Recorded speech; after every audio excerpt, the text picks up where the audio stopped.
Vladimir Putin has said that's it. There is no negotiating with Ukraine. They're in it for the long haul, and you can thank the West for that. Just the other day, Russia had to declare a state of emergency in the Kursk region after Ukraine invaded the Russian territory. Now, the White House in the United States, of course, is claiming that they had no prior knowledge of the attack and would communicate with Kiev to figure out what's going on. But I'm here to tell you that's bullshit, because Zelensky has spent the last couple of months begging the United States and the West to allow them to use their weapons to attack Russian territory. And then the Biden administration went on to give Ukraine the permission that they requested. And it's now being reported that 4 mercenaries from both France and Poland, 2 NATO powers, were involved in the incursions against Kursk, putting the final nail in the coffin of maybe having peace between Russia and Ukraine anytime soon. Many thought that perhaps Vladimir Putin would hold off until this election was finished, because Trump seemed to be aiming towards trying to organize peace between Russia and Ukraine.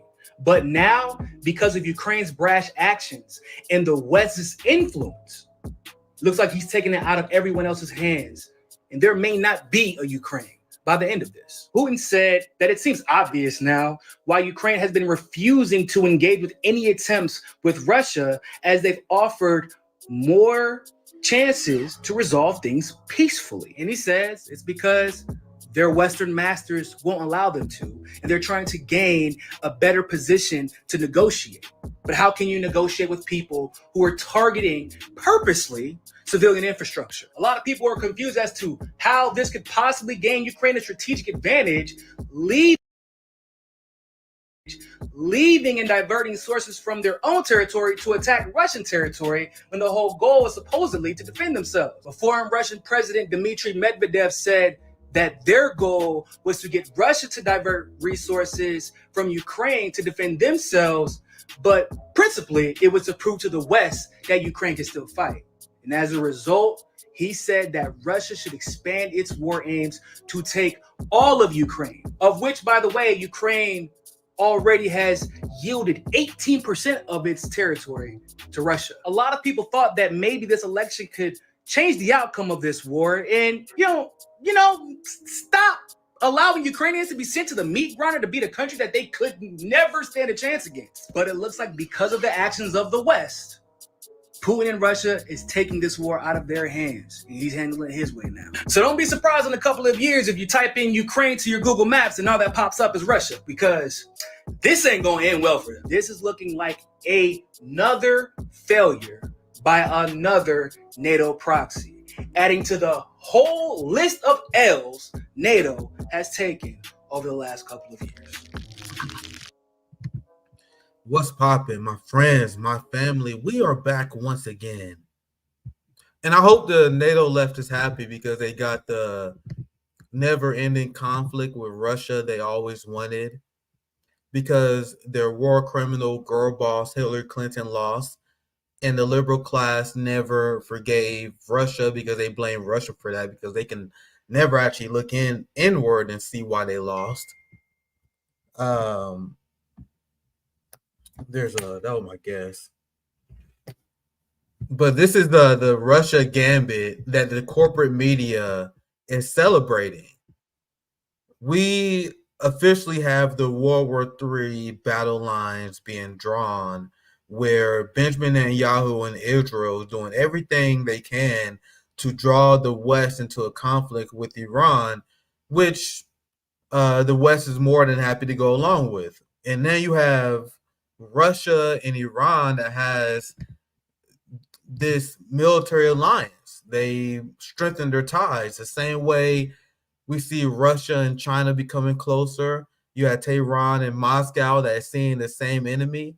They're seeing the nonstop aggression coming from the West. And I don't like conflict. Now, I don't like war. But you have Iran that needs to establish deterrence.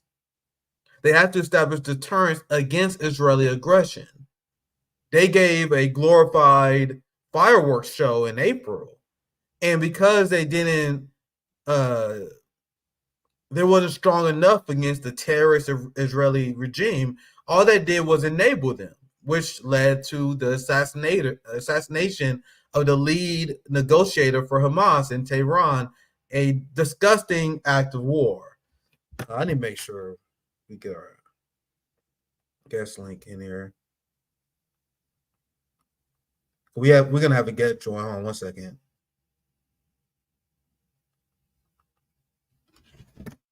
Cause I'm trying to get SL Kanthan in here. We had him on before. We're gonna talk about Bangladesh and the color revolution. I'm trying to get him in.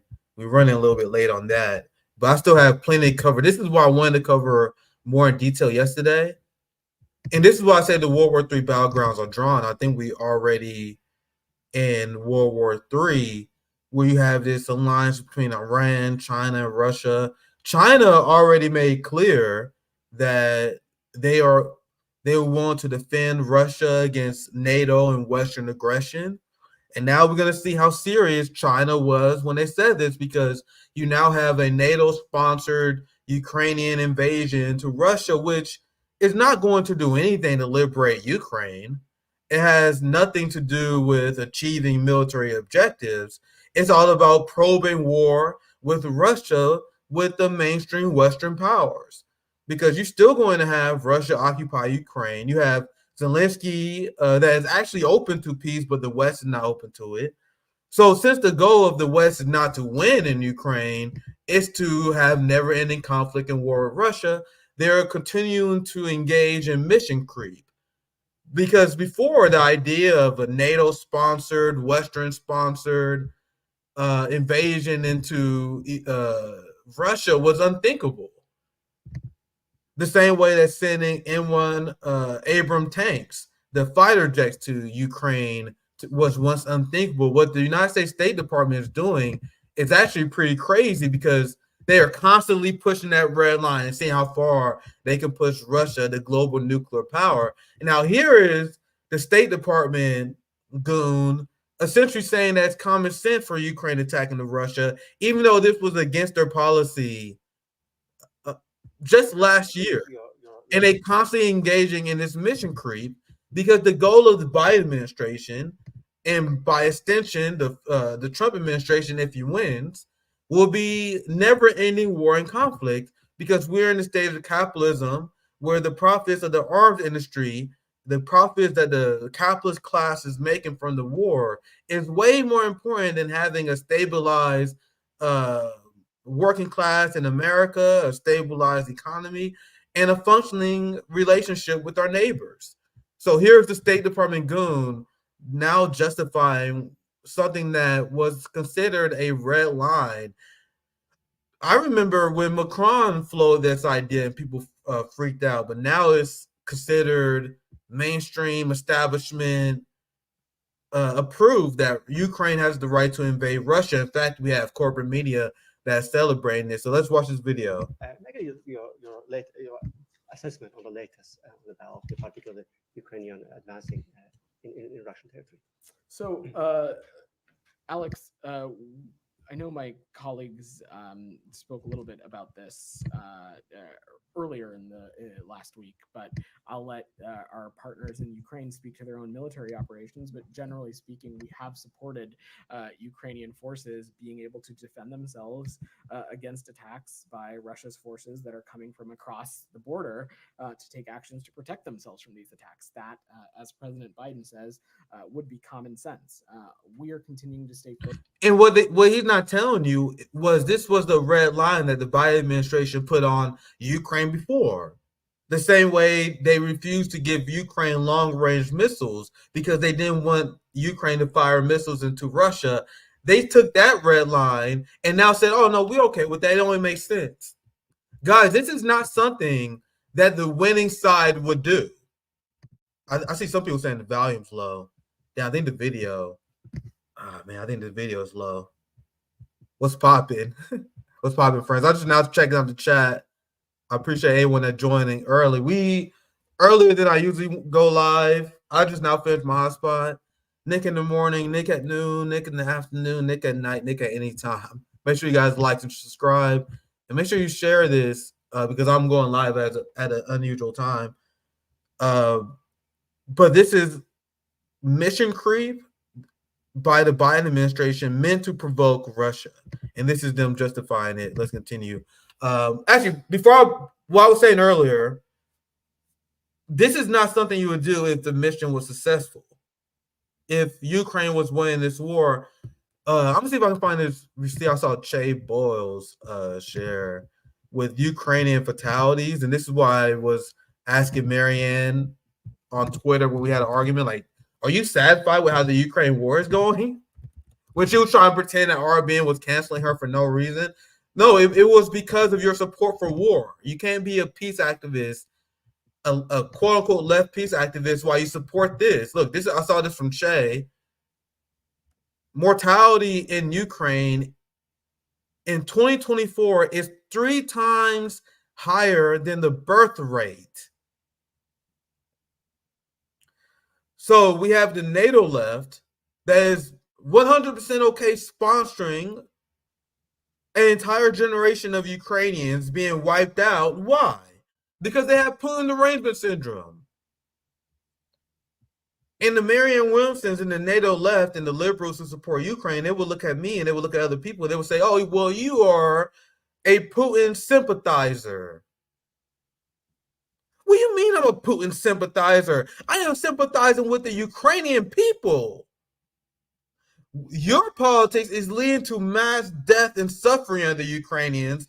My policy and what I propose of peace and negotiations, you know what always end wars? What I am advocating for will lead to the life and prosperity of the Ukrainian people. I want the end of the Bandit regime that was shelling the Donbass and terrorizing ethnic Russians in the Ukraine, the Romani Ukrainians. So the people who actually care about the Ukrainians are the people who are advocating for peace. The people who advocate for NATO had the same position as Mike Pompeo.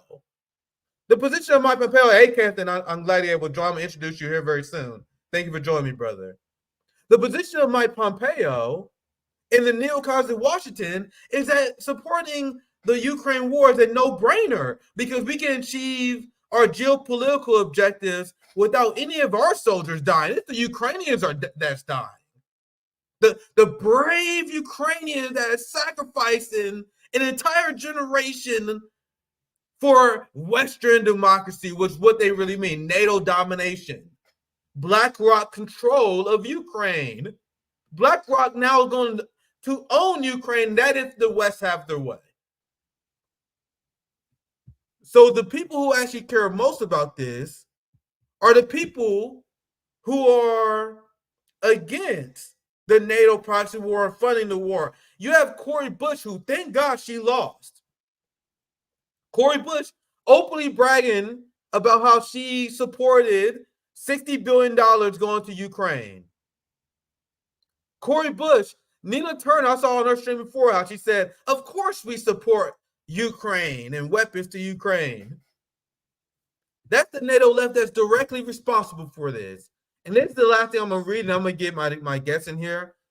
We had a lot to discuss, but Catherine is going to catch me up on Bangladesh, which I am admittedly weak on. I can't know everything, but there's whispers of a color revolution in Bangladesh, and I want to get to the truth. So I'm going to have someone that's much smarter than me on that topic come on. We can talk about it. But this is what you guys saw my hotspot brother Nico House talking about. Now, honestly, and this is from my perspective, I would love to hear what other military analysts say. I think that this is embarrassing for Russia, who I think Russia has been very successful during their military operation. But having Ukraine seize villages, even if you quote unquote off guard, not a good look. It's not a good look. And it is embarrassing on the geopolitical world stage for Putin. So now Putin, of course, is furious, which is leading to him boldly claiming that there's no negotiation for Kyiv. And this is what we warned, that you guys need to take peace and negotiations while it's still on the table, while Russia is still holding back. I'll read the headline here because you guys saw my brother Nico cover this. Putin says there is nothing to negotiate with Kyiv anymore, who ceased to attack civilians in nuclear power facilities. And he explains, how do you negotiate with terrorists? So that's my intro segment. There's going to be a lot to cover in the next few days on this. The NATO proxy gang has escalated tensions with Russia. But remember, you don't do this out of position of strength. They do this because they realize the Ukraine war is stagnant, which is bad for them. Russia is stronger than ever. Their sanction regime didn't work. You do this when you're in a position of weakness, and now Putin is done playing games. But with that said, I appreciate you. I had to do this mini segment as we get our guests in, but we have an amazing geopolitical analyst who has a fantastic Twitter account follow debunking U.S. propaganda, covering India, Bangladesh as well. And I'm glad you was able to join us on RBN once again, S.O. Canton, I believe. Thank you for joining us. Hello there, Nick. How are you? Hey, I'm doing good, man. It's great to have you on the show once again. This time it's just me and you. I know it was a little chaotic last time. We had a scheduling conflict. That's why we had you with Nico and Misty, but I'm glad we were able to have you here with me solo this time because you have such a breadth of knowledge, especially on Southeast Asia and in the age of geopolitical world stage, which I've been learning much more about, especially with the West trying to stoke tensions with China, especially what's going on with India, Moody. But with Bangladesh, they just had what many social democrats and many people on the left or in the United States are seen as celebrating as a revolution because many people in the West, we are distrustful. And I'm trying to be nice to those people. I'm trying to give grace to those people because we are inherently distrustful of governments. But that leads many social democrats to support color revolutions. Honestly, what we're seeing in Iran, for example, and Bangladesh had this huge overthrow of their leader. Once again, I'm very self-admittedly, guys, not as advanced on Bangladesh, which is why I have S.O. Canton on. So there's a lot of confusion over this on whether this is good, whether there's something that revolutionaries should be supporting. But we sniff a color revolution on the RBN, and I want someone who can explain it better than I can. So, Ken, I want to pass it to you very broadly. And we're going to talk about this as if you're talking to audience that's learning this for the first time. So I know this may be basic, but let's just explain what's going on in Bangladesh. What was the position of the ruling class that was just overthrown? Give us a broad overview for people who's just now learning about what's going on in Bangladesh. Thank you for joining us once again, man. Sure. Okay. So first, I'll spend a couple of minutes on why the prime minister was overthrown, and then I can go into the strategies of the color revolutions. So how you can detect color revolutions. Yeah, that'd be useful. And it has a long history, so it goes back about 70 years. And the U.S. Deep State and the State Department and all those people have been fine-tuning the art of color revolution. So the big picture about Bangladesh is that it started becoming very close to Russia and China, So in 2016, Bangladesh joined China's Belt and Road Initiative, which is the world's largest the infrastructure project. So the Chinese, they spent like tens of billions of dollars in Bangladesh, building bridges and roads, blah, blah. So that's number one. And then number two, under the Prime Minister, Hasina, Bangladesh became pretty close to Russia as well. So they brought in Russia to build a nuclear power plant.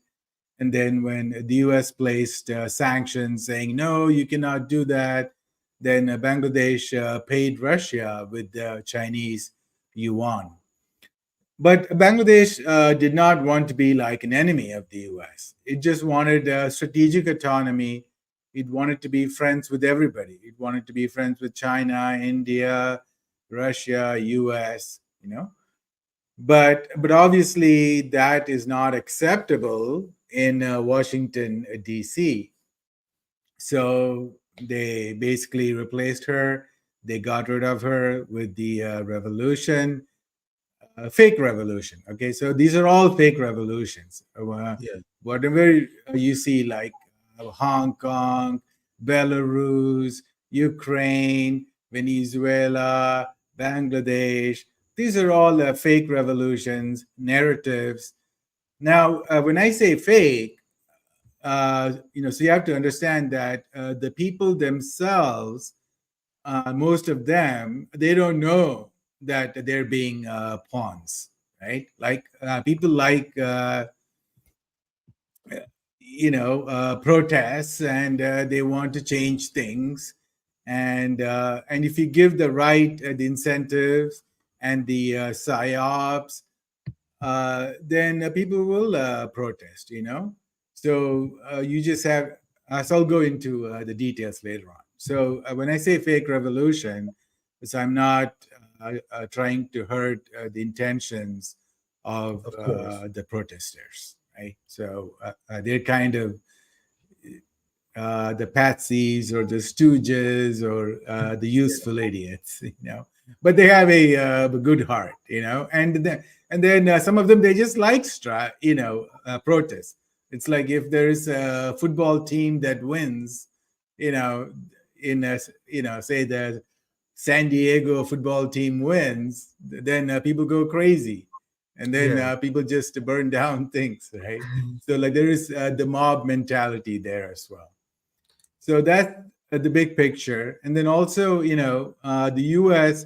as the prime minister, she said, the U.S. wanted to build a military base in one of the islands Of that course. belongs to Bangladesh, and it's in the Bay of Bengal, and it's a very crucial strategic location, and that was, that would have been aimed primarily at China, and that is also very close to Myanmar, another strategic country that is very close to China. And we'll go into the reason as to why Myanmar is very important for China. So if the US gets a military base in that area, it'll be very, very helpful for the US empire. It can keep an eye on China. It can keep an eye on the Myanmar and be able to disrupt any Chinese plan in Myanmar. So was the And previous also, government? I just want to clarify. Sorry, Catherine, to interrupt, but was the previous government resistant to? yeah, she said no. Okay, so that this explains everything to me based on the fact that they have friendly relationships with China and they refused the U.S. military base, and then they had a revolution. Come on, my BS detector is going off. But go ahead, Catherine. This is very valuable Yeah. information. Yeah, and also there is also like one more thing, that the U.S.-India relations are not going so well. Okay, like both had amazing plans. It's like a boy meets girl, and then they fall in love, and then they both have like amazing plans. Yeah, we're gonna get married. We're gonna have 4 kids in the suburbs, and then things are going downhill. Okay, the girl is not happy, the boy is not happy, everything is going downhill. So then the US is like, hold on, I did so much for you, India, and you're not reciprocating. You're not willing to be like an ally, and you're not allowing me to have military bases and like really deepen the military relationship. And you're still friends with Russia. You're buying oil from Russia. You're buying weapons from Russia, and now you're even thinking about making friends with China. What the hell?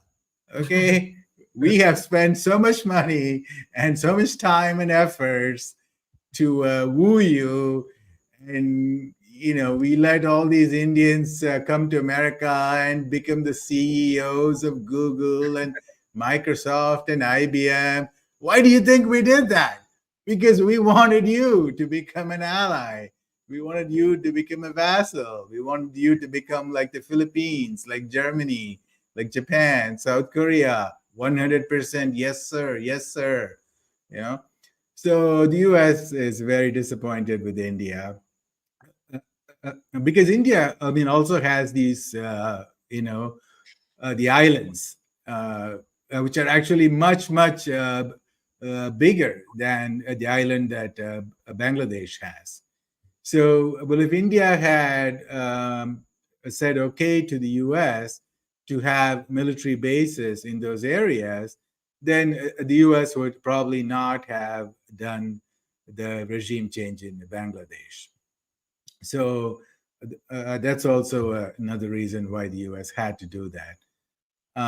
But my, so like based on what's happening in the last 2 years, I think that India-US relations are going downhill very fast, and the US will use Bangladesh as the new center to control both India and China. Wow. Yeah, And that's if you actually look at, yeah, so that is the big picture, I mean, and this is a huge success for the blob in the U.S.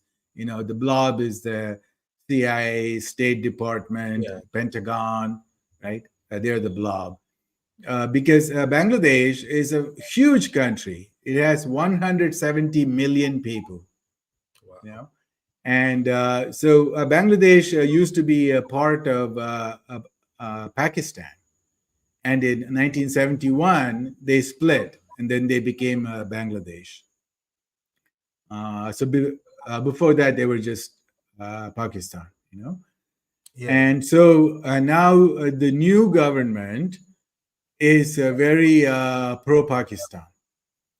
Okay, so if you look at the map, then you have the northern part of India is now like going to be sandwiched between the Pakistan on the west and Bangladesh on the east. And the US staged a coup in Pakistan in 2022. Okay. And that was the reverse of what happened in Bangladesh, in the sense that the leader was very popular with the yeah. people, right? Iran So Khan. millions and millions and millions of people protested on his behalf for months and months and months. Nothing happened. Okay, so why didn't the US support the people power in Pakistan? Of course not, right? So it's not about the people power or anything. Okay, the US doesn't, okay, nobody gives a damn about the people in Bangladesh. Okay, why would the US give a damn about the people in Bangladesh? Okay, I mean, as long as they're going to work for, say, 50 cents an hour to make Nike shoes and Calvin Klein shirts and Gucci bags. The US at least don't, care about anybody. They're like, shut up, go to the factory, make my Nike shoes, and go home and sleep, right?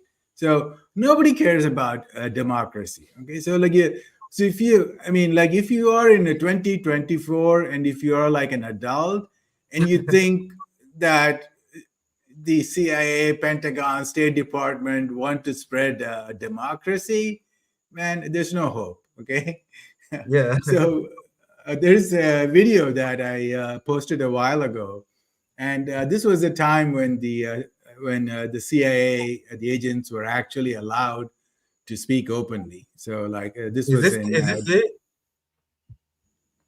Well, This is a okay. That's a good video too. So like we I should want show to ask this you in this a. one.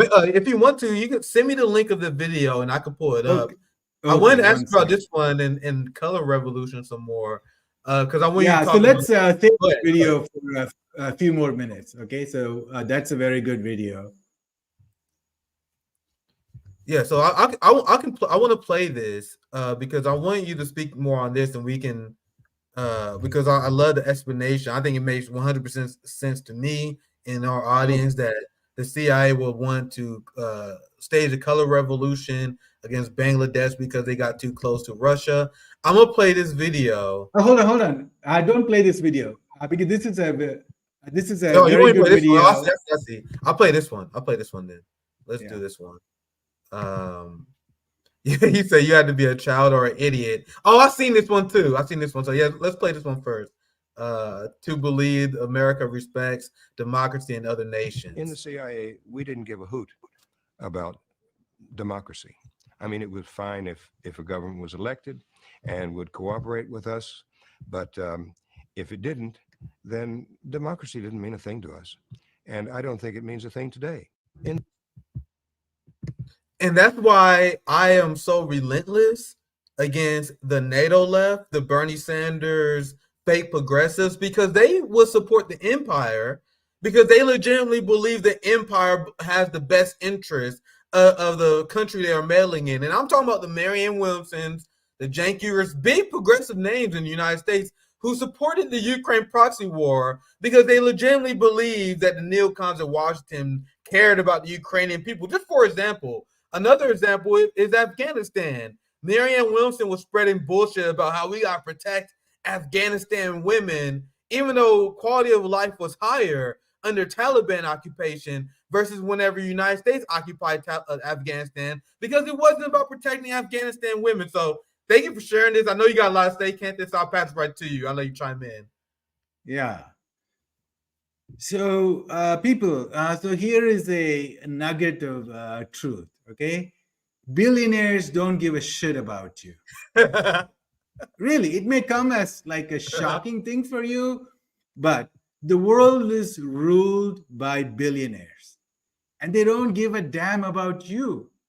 Okay, you're just like you used to be used, well, your job is to work for a big corporation, and your job is to consume, spend the money, be in debt, okay, watch TV, watch porn, do drugs, okay, drink a lot of alcohol, smoke weed, okay, and then but just wake up on a Monday morning, you go to work, and then you spend all your money, and then you stay as a debt slave.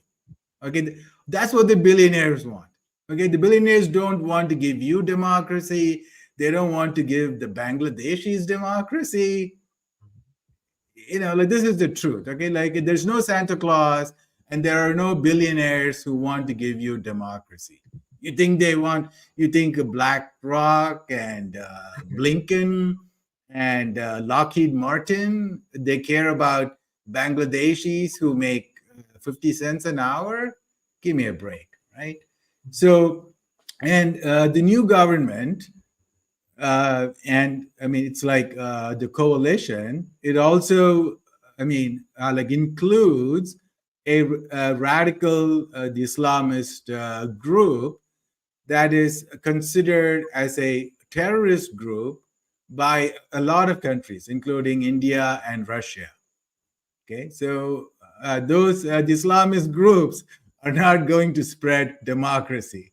Okay, they're going to put the burqa on the women. They're going to do a lot of bad things to women in Bangladesh.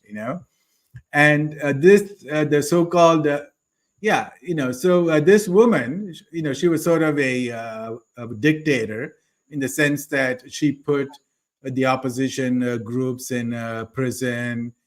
She had a lot of restrictions on the political groups, but that's Bangladesh. Okay, that's how it has always worked. So her father was the founder of the nation, and he was murdered by the opposition group, and her whole family was slaughtered, and she was forced to flee the country many decades ago. And then she came to India, and she spent a lot of time in India. So Bangladesh politics never really had like sophisticated form of democracy, elections, willing to share power, right? So she's not like a bad person from their political system. Like she didn't do anything that was not done to her. She didn't do anything that is not like the normal, thing in Bangladesh. And so she actually, I mean, she did a lot for the country. The GDP, it grew when she came to power in 2009. The GDP of Bangladesh was only $100 billion. By 2022, it grew from 100 to 460. Like that's like more than a quadruple in 15 years. And it was like very consistent. She did a really good job in bringing foreign direct investment, foreign companies. She worked very closely with China to build the infrastructure, because the US will never build infrastructure. Okay, they will support freedom, democracy, protest. The CIA will give $50 million for a protest, but you cannot get like $1 billion to build a bridge, The right? freedom to be bankrupt by the IDF. Yeah, I mean, by the like IMF, the World Bank, the IMF. But go yeah, ahead, Kate. exactly. So look at Ukraine, right? I mean, if you really wanted to help Ukraine, the US could have like spent $50 billion building Ukraine, right? Like building amazing schools, colleges, universities, and like maybe some US corporations could have moved manufacturing from China to Ukraine. So there are like a lot of proper ways to help a country. But the blob, the US empire, and the managers, they never do that. Okay, they never help a country with like $1 billion, but they will spend $100 billion destroying the country. Like say Gaza.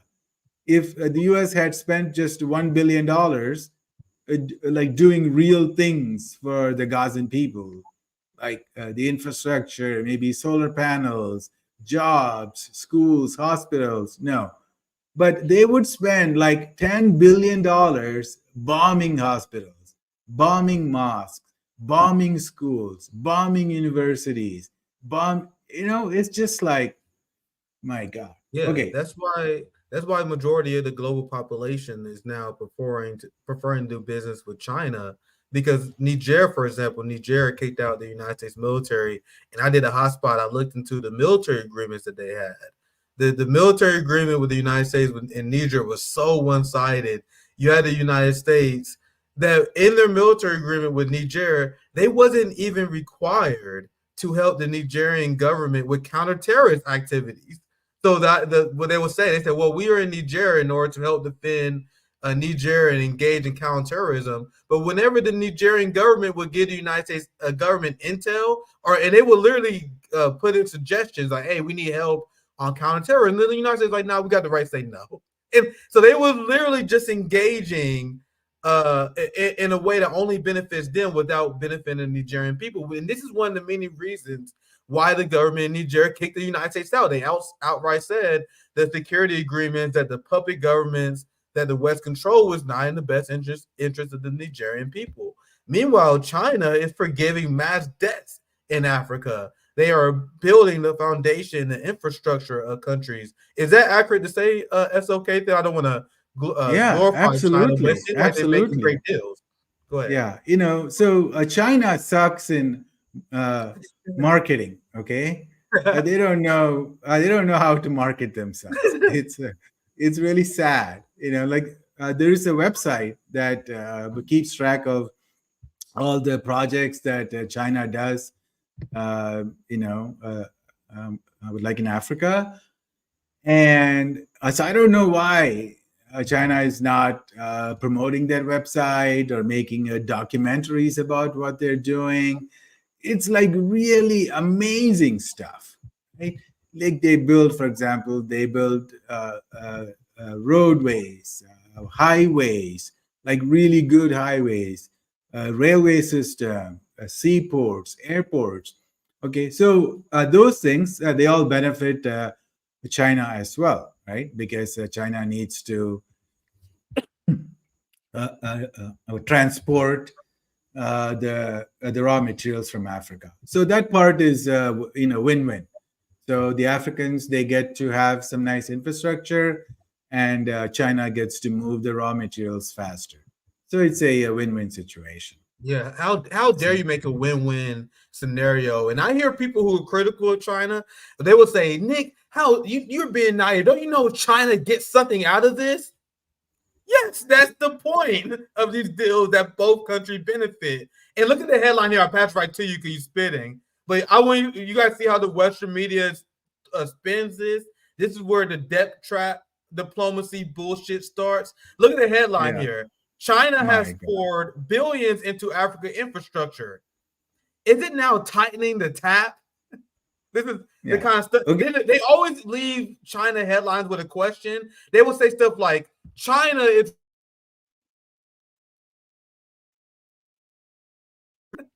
they always do that, but go ahead, Kevin, if you want to Yeah. chime in. So there's no winning. Okay. So if China gives more money, the headline will say bigger debt trap.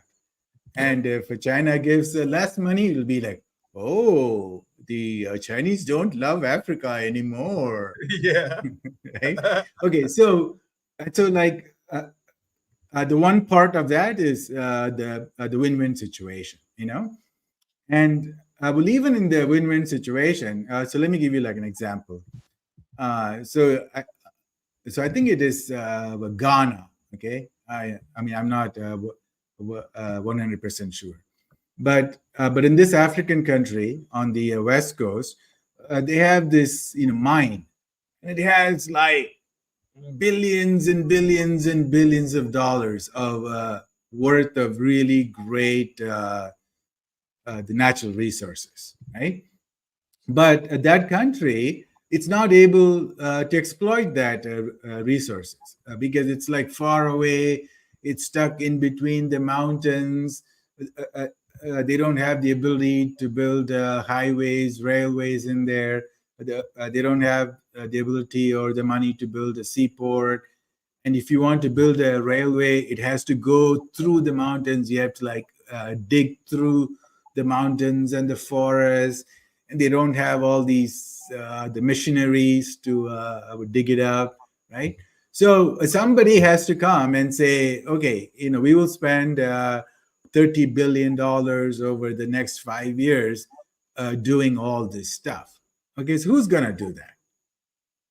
The US won't do that. Okay, the US will say, can we like sell you some Lockheed Martin weapons for $30 billion? You know, they don't have the patience to build infrastructure. Okay, the US doesn't even build infrastructure in the US, right?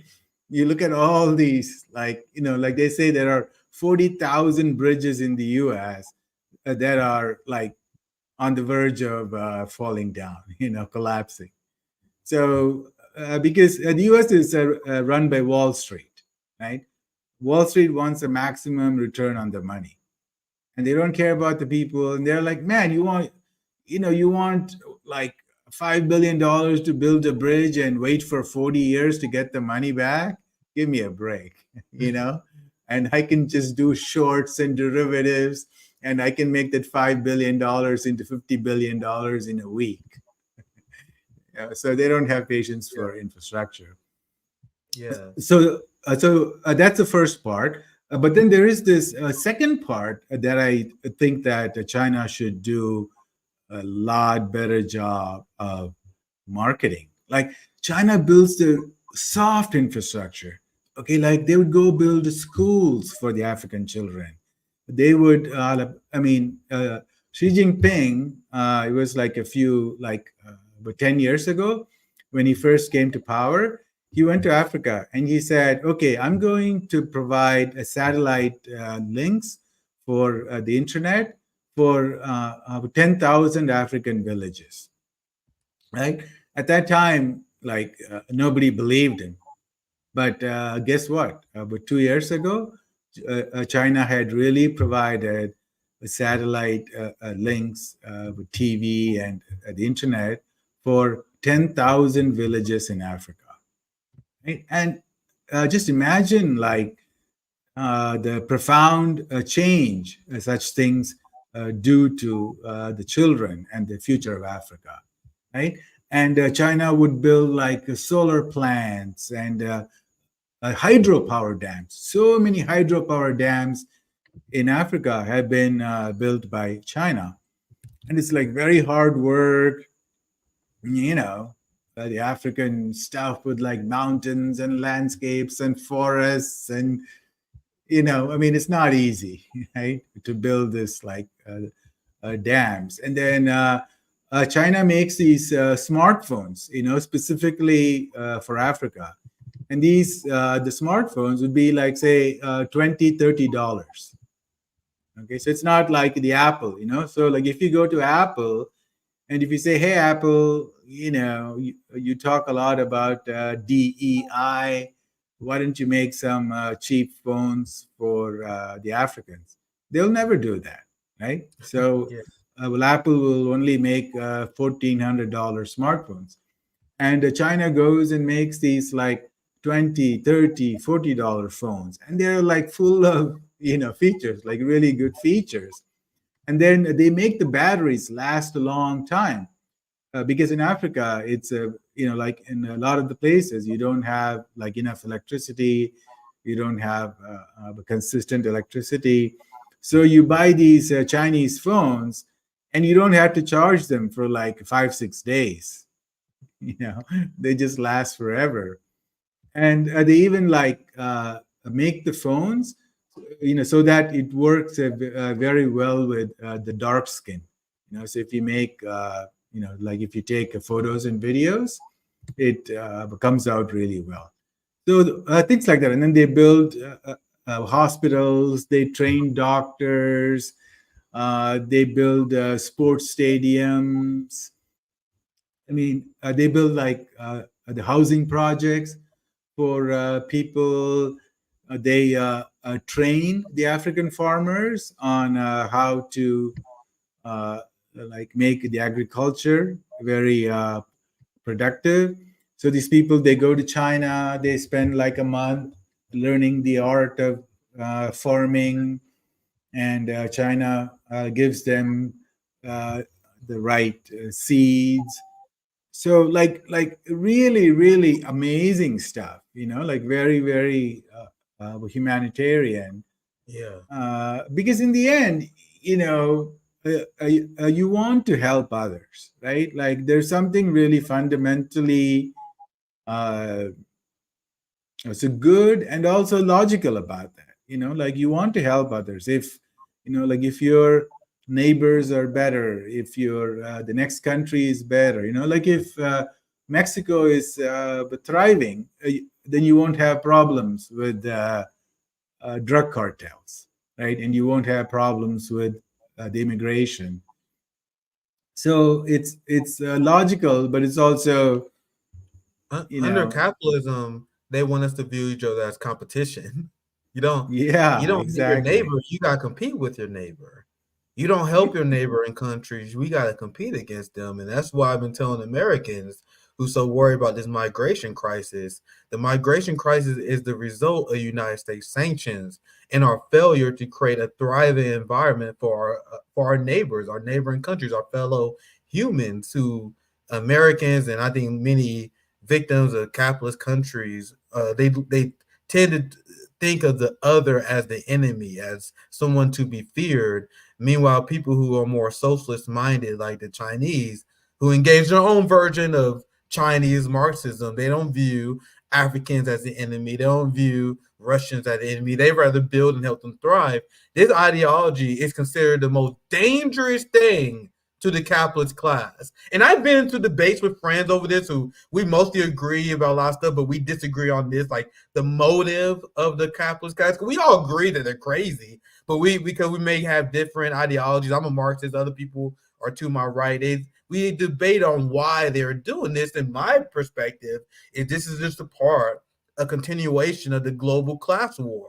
The capitalist class seeing the development of social consciousness, class consciousness among the global working class, led to the Cold War, led to the destruction and deaths of millions of people, and they cannot have an alternative system be shown to the global population. They cannot have a system where a state controls the bank and the mean of production be shown as successful. So you can make the argument that the capitalist class would be they would be better off if they played ball with China, right? If they wasn't hostile to China, they would make more money. Everyone would make more money. But the ideology is so strong.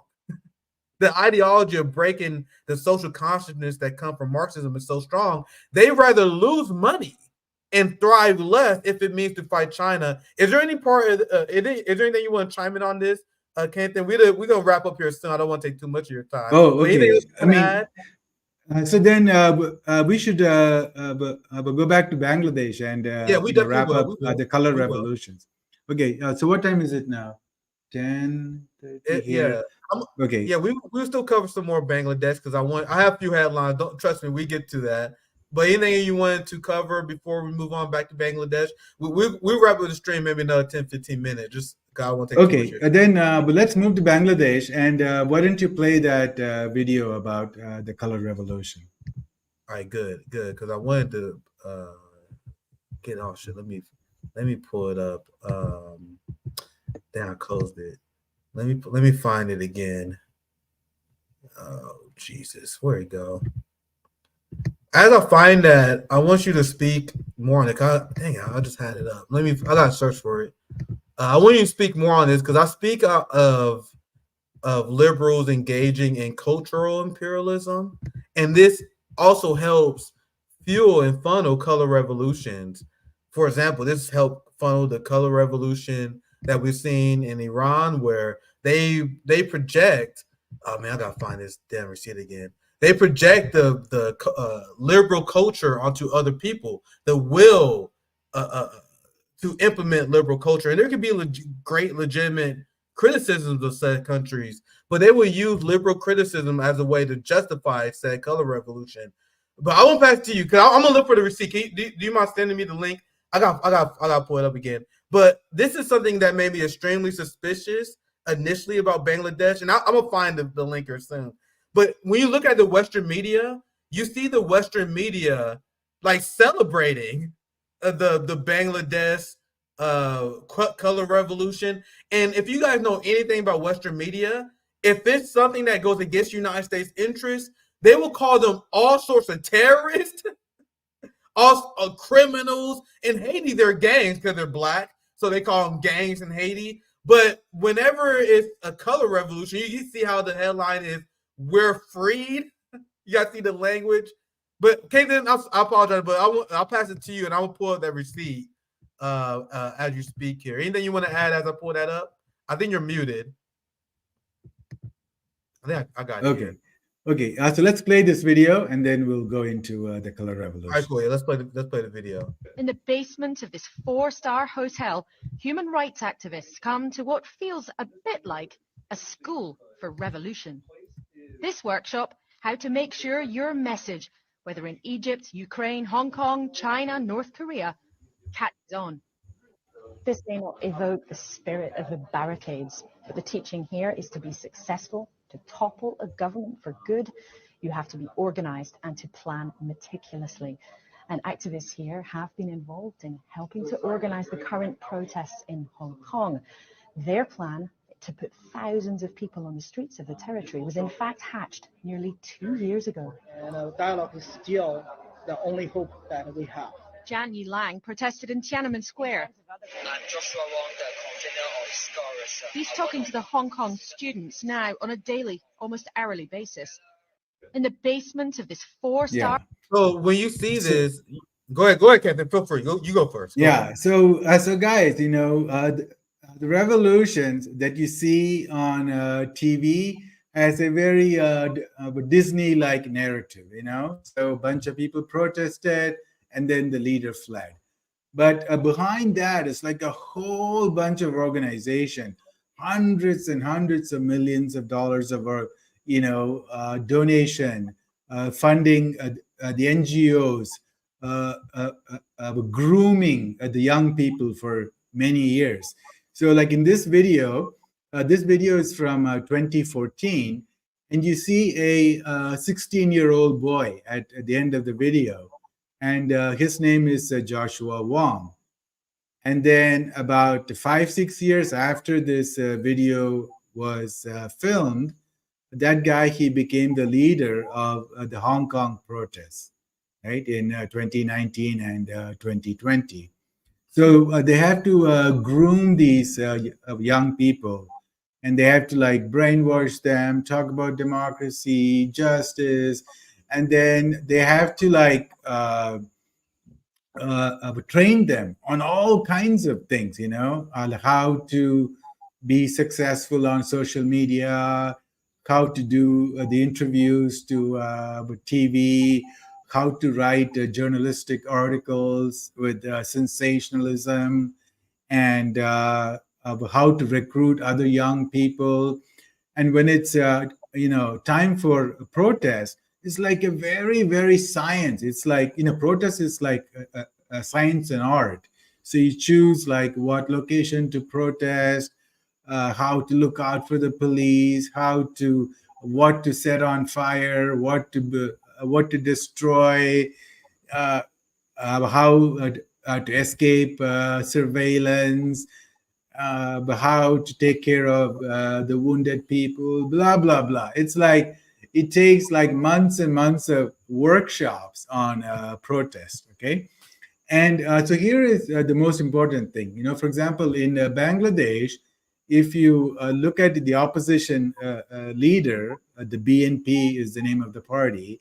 The BNP chairman is based out of London.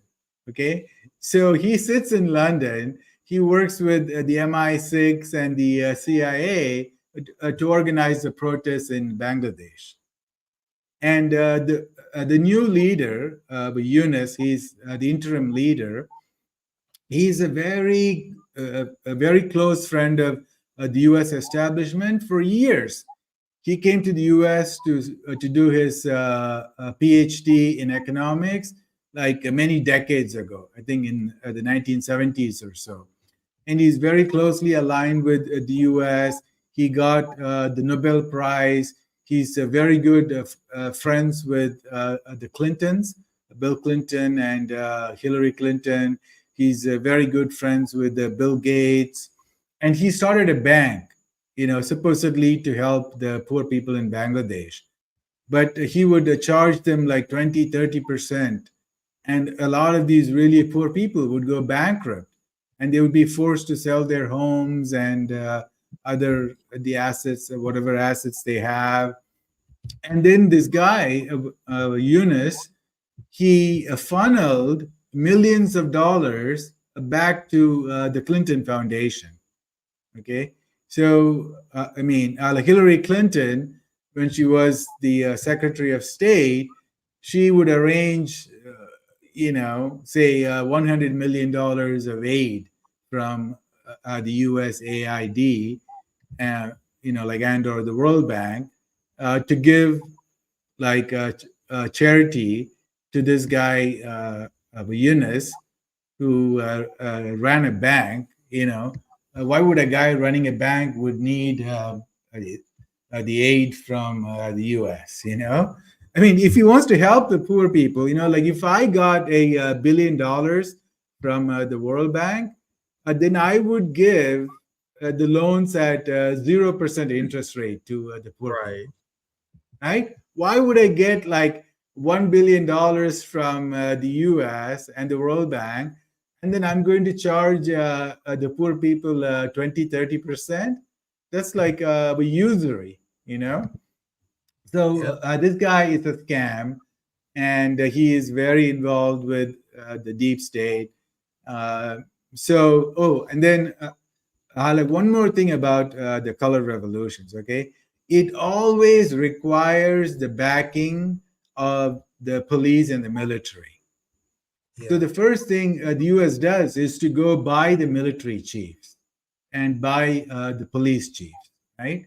And it's very easy, like you send like you say, hey, would your son want to go to college at the Columbia University for in a free scholarship, and then we will deposit $5 million in the Swiss bank, and you can buy the army chief of whatever developing nation, right? It's very easy. And then it's the army and the police that at the last minute they stand off. They stand down, they back off from the protesters, right? And then the protesters like invade. So just imagine if like 10,000 Trump supporters are just allowed to invade the White House. And then Kamala Harris and Biden had to flee the US to go to France. Okay, Yeah, that is. Uh, that's why I always laugh at the liberals in the United States, because I pay attention to foreign policy. The idea of January 6th was any threat was absurd. You have the United States under direction of neocons and Democratic Party that are training the most extreme elements of the oppositions around the world for January 6th. And what you just described of getting control of the military and police, that's why the color revolution in Venezuela failed.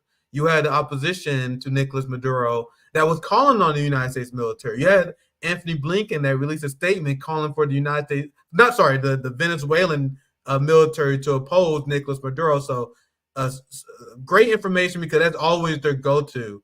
And it just exposes how the January 6th narrative, the idea that unarmed Trump supporters was close to overthrowing the government, was absurd. And this is the same thing that liberals advocate for other countries. But go ahead and feel free to add anything else.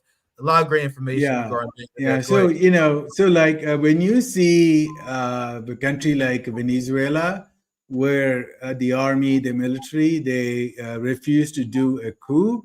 Okay, like that means that these guys are really, really patriotic. Okay, because if the Venezuelan chief, he calls up Biden and he says, "Buddy, listen, for $40 million, I will do a coup on Maduro.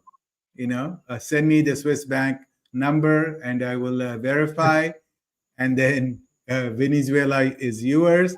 It has the world's largest oil reserves, and Chevron, ExxonMobil, BP, they all can come and have a huge party, and they will do that. And that's what the U.S. did They will pay him all 50 through. million. If Huh? he asked for 40 million, they will pay him 50 million. They will give him a bonus just for the Yeah, enthusiasm. exactly. Go ahead. Exactly. So you do it fast. Okay, so if you do it in 1 week, you get 40 million. If you do it in 1 day, you get 100 million, and the Congressional Medal of Honor, and yeah.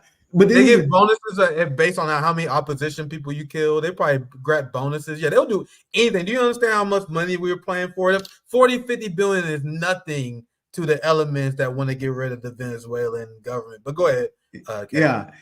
Because if you look at the history of Latin America throughout the Cold War, man, the U.S.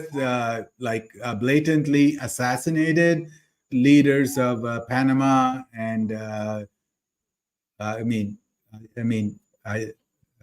other one was Ecuador, and they did a regime change in Chile, Brazil, Argentina, right? And it was all like very easy in those days because you just had to bribe the military chief, and he will take care of everything, right? And in Chile, it was like a very, very popular guy, democratically elected guy, and he was overthrown and he was murdered. Okay, they didn't even let him flee Chile. It was in 1973 on September 11th. And then the U.S. Let the Nazis from Germany, Yeah. right after World War II, and these Nazis, the CIA, they helped like the top Nazi generals to escape to Latin America. So they went to Argentina, Chile, Bolivia, Central America, And these Nazis, they continued to work with the CIA for decades. So their job, like they had two jobs. One is to make sure that a socialist leader would never come to power, and then the Nazis will organize would torture, murder, and all that stuff to kill socialist leaders in Latin America. And number two, they would help with drug trafficking. So yeah, so that's so then in the 1980s, the US started to change its strategy. That's when they created these groups, like the National Endowment Democracy was founded in 1983, and it became the soft way to do regime change. So, like what happened in Bangladesh was the strategy that was fine tuned starting in 1983. So, the NED would give millions of dollars to these so called the non governmental organizations. And they would have like these wonderful woke names, justice, women's Yeah. rights. Like they never do anything good. Like they would never build a school. They would never build a well for the poor people. They would never build a home. They would never provide free health care. No, but they will provide all the work training, Yeah. um, and then they recruit all these the young people, and it's a very cheap, right? Like you go to Bangladesh and you give a college student $200 a month. Okay, that's the same as what his father is making, right? So like that's like somebody coming to a student in the US and giving him say $10,000 a month. Yeah. Right, so that person is going to love America, okay, and Yeah, of he's course. going to work, yeah, and he's going to work very, very hard in doing the organization for protests on social media. He's going to be on Facebook like 5 hours a day. He's going to recruit a lot of other young people. They will teach him how to give public speeches, right? All this training. Um, so that's what happens, and they work for like over a long time. So there's the same coup, like in 1973, they basically would just murder the Latin American leaders. Like their planes would explode. They would have like a military dictatorship, but all that also gave the U.S. empire a bad name, because people are like, man, you talk about democracy all the time, but you kill all these democratically elected leaders. What's up? So Yeah. then they had to create this like narrative. Oh, we didn't do it, it's the people did it, right? And then Yeah. if you see all these the US ambassadors, Victoria Nuland was in Bangladesh last year. Okay, like Bro, she's whenever like you the see her, you know there's some bullshit going on. You know it yeah, whenever she shows up. Go ahead. yeah. She comes to your country, you better start praying to God, okay? Because it's trouble. And the US ambassador in Bangladesh, he left like 4 or 5 days before the end of the revolution, because his job was done. He was sent in 2022. He met with all the opposition leaders, and he funded all the NGOs, and he kept talking about the free and fair elections for like the last 1 year. And the Time magazine, they put the prime minister, Hasina, on the cover page of the Time magazine a few months ago, and they were Yeah. bad mouthing her. And whenever they start to call a government as regime, Yep, it's then over. it's over. Okay, because yeah, they would never say the Macron regime in Yeah. France. Okay, like that would always be Macron's government, and they would never. Yeah, so like they would. So when you start seeing in like a Time Magazine, Newsweek, New York Times, blah blah blah, and they're all talking about the regime, they're all talking about democracy, freedom, free, fair elections, then God help that country. Yeah. Yeah, and I'm gonna show you guys this. This is Dr. Cornel West's favorite freedom fighter, Alexei Navalny, just to show you guys how the West operate. As you had a lot of people mourning the traitor, this is what we was covering at Hotspot, where this is why Navalny got arrested in Russia in the first place, where he asked the MI6 for $10 to $20 million in order to start a color revolution in Russia. So because of this, this is directly why he was arrested, because he was caught taking bribes to overthrow their government. So then the dum-dum left, the Dr. Cornel Wests, they came out and said, we must stand with freedom fighters like Alexei Navalny, who work with the CIA to overthrow the will of the people. And that's why we was ruthless against anyone who would praise someone like Navalny, anyone who would sell out their people to the MI6, the CIA, in order to overthrow the will of the people. This is a common tactic that we did. We did to Navalny, and we always funnel. Now think about who are the kind of people who will side with the murderous, hostile foreign regime to overthrow the will of the people. Would a moderate do that, Captain? No. It's usually the people who are so extreme that they're willing to say fuck the will of the people in their country. Usually neo-Nazi types, like Alexei Navalny, like the opposition in Venezuela who are fascists. The people who are willing to sell out their country tend to be the most extreme. Think about the kind of person that will take up arms against their own people so they can get power. Those are the Banderites. In Ukraine, for example, if you're a neo-Nazi, you want to purge all the quote-unquote Russian scum in your country, if you're that extreme, you're most likely to team up with hostile foreign forces in order to accomplish that. So, Captain, go ahead. Feel free if you want to chime in. Okay, so sorry. So then we can talk about this for 4 hours. But I will I'll give one short example, one last example. So when the color revolutions fail, then usually the U.S. will try to invade the country, right?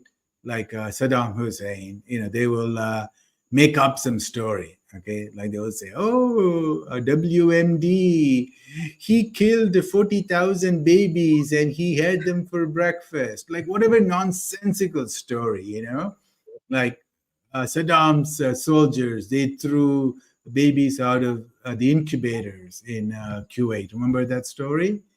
And that girl who said that story was the daughter of the Kuwaiti ambassador to the U.S. Okay, so they brainwashed her into saying that lie.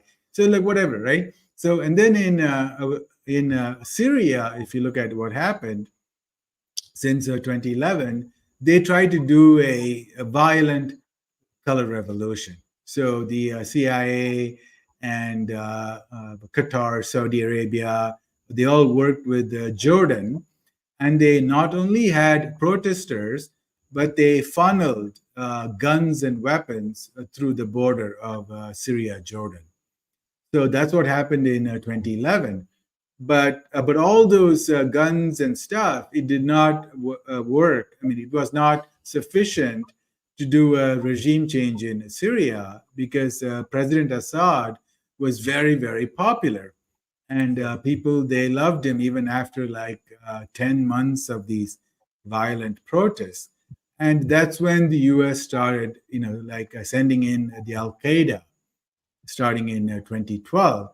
And there is a WikiLeaks email where Jake Sullivan, who's now the top national security advisor for Joe Biden, he was the advisor of candidate Hillary Clinton back in, so he was the advisor of the Secretary of State Hillary Clinton back in 2012. And he sent an email in February 2012, saying the Al Qaeda is on our side. So Yeah. these are the people. They actually create Al Qaeda, and they create ISIS and all these jihadist groups. Like they're all pawns. So most of the jihadist groups themselves, they don't know that they're pawns. But the leaders of those groups, they work with the CIA, Pentagon, State Department, Yeah, you guys and realize 2 of the last 3 presidents openly admitted that we funded and trained ISIS, right?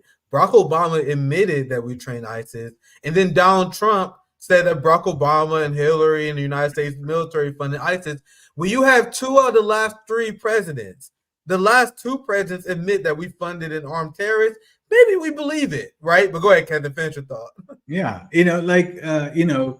Ronald Reagan, he like met with the Taliban in the 1980s. So at that time they were not called the Taliban, but the same group. They came to the White House.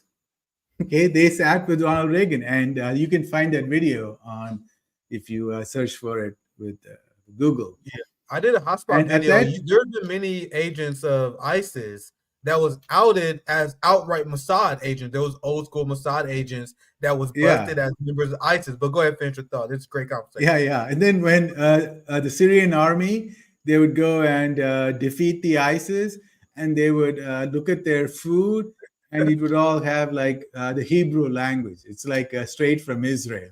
It was Coincidence, I'm sure. Surely yeah. a Just coincidence.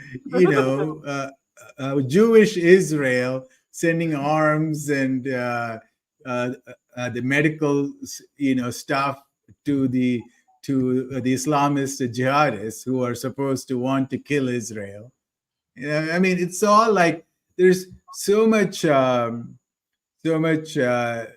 mean, the deception in the world, But they give all these like baby narratives, and then but people love to listen to these baby narratives. It's like the Disney character, right? Once upon a time, there was a bad, bad, evil king, and all the people were suffering. And then America said, "Oh my God, why are all these people suffering under the evil king?"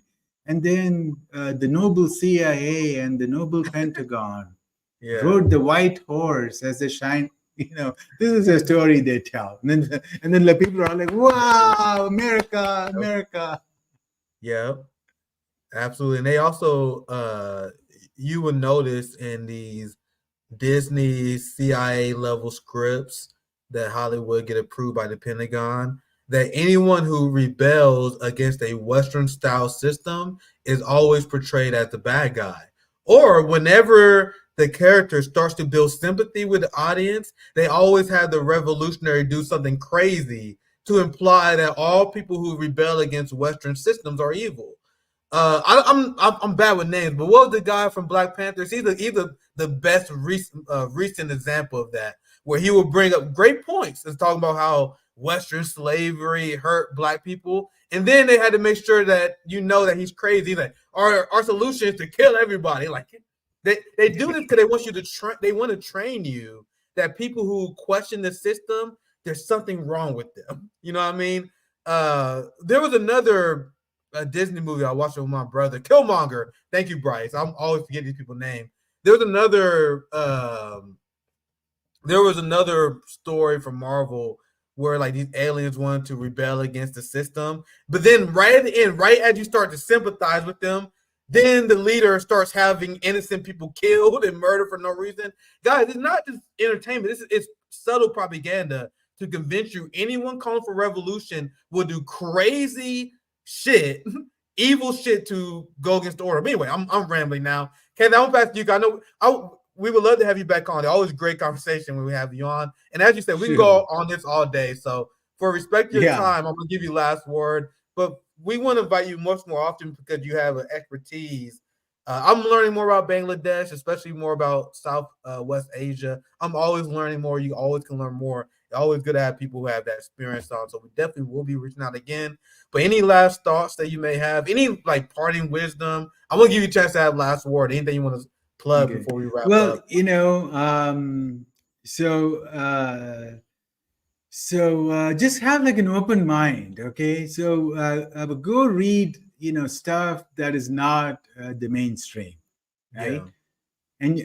And you don't have to believe in all that, but just, like expose your mind to different ideas. So nobody, like there's no one ideology, one person, one group has the truth. So go read far left, go read far right, watch non-mainstream. The interviews like this. Go to Rumble and watch some crazy videos.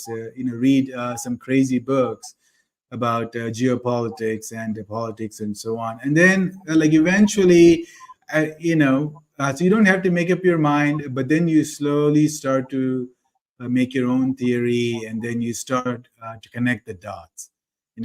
Because you're not going to get the truth from the mainstream media. You're not going to get the truth from Fox News or, the MSNBC or CNN or New York Times. They're all out there to brainwash you, to lie about the reality of the world. So you would just be happy, go to work, charge up the credit card, and die as a debt slave, not knowing anything. Yeah. That's such a great point. I mentioned many times before on the channel how we are living through a golden age of independent journalism, which is under attack by our establishment that try to end free press. But guys, they wouldn't be attacking it if it wasn't a threat. So right now, people have the ability to follow people like S.O. Canton, who will bring you different perspectives on India, Bangladesh. Like, I follow all these cool people. These are the guests you see on RBN. The guests you see on RBN are people that me and Zoya follow, and we like, man, these people have alternative information that's very valuable. So we in this golden age where you can seek out that information. I never get informed about United States foreign policy from United States sources. If I want to know about what the United States military is going to do, I'm going to read fucking RT. I'm going to read Press TV. I'm going to get someone like S.L. Canton or someone outside our establishment to talk about this. There's literally no reason for you to get any information from establishment sources. I do it only when I want Oppo to see what they're saying. If you want to know what they're saying, you can see what New York Times is saying. But if you want to get informed, follow international journalists like S.L. Canton and Press TV, RT. That's great last words. Make sure you guys follow S.L. Canton here on Twitter. We definitely will be reaching out to you again. I see you got a YouTube page, which I don't follow. I maybe I should check it out. Let me pull that up. Hold up. I want to make sure I plug. Make sure so make sure you follow this YouTube channel. I didn't know you had a YouTube channel. Just started that a couple of months ago. All right, cool. I didn't know that. I legitimately didn't know that. So that's cool. Make sure you guys follow geopolitics. Demystified. I'm an idiot. Demystified. Thank you guys for coming on. We definitely will have you on again. Let me put my banner here so we don't have to be on here. Tomorrow, I'm planning a Palestinian roundtable this week. There's a psyop right now going on to try to make Black people and Palestinians fight. And I explained how we have a long-standing solidarity between African Americans and Palestinians. I'm gonna put a Palestinian roundtable, and we're gonna cut the head off the dragon that K-Hive is trying to start before it blows up. So that's coming up here very soon. Fiona Edwards tomorrow as well, who is a great writer on geopolitics and multipolarity. You guys know we got banger after banger after banger. Even have a hotspot video dropping out later today. Another banger. Make sure you guys subscribe. Have a good one.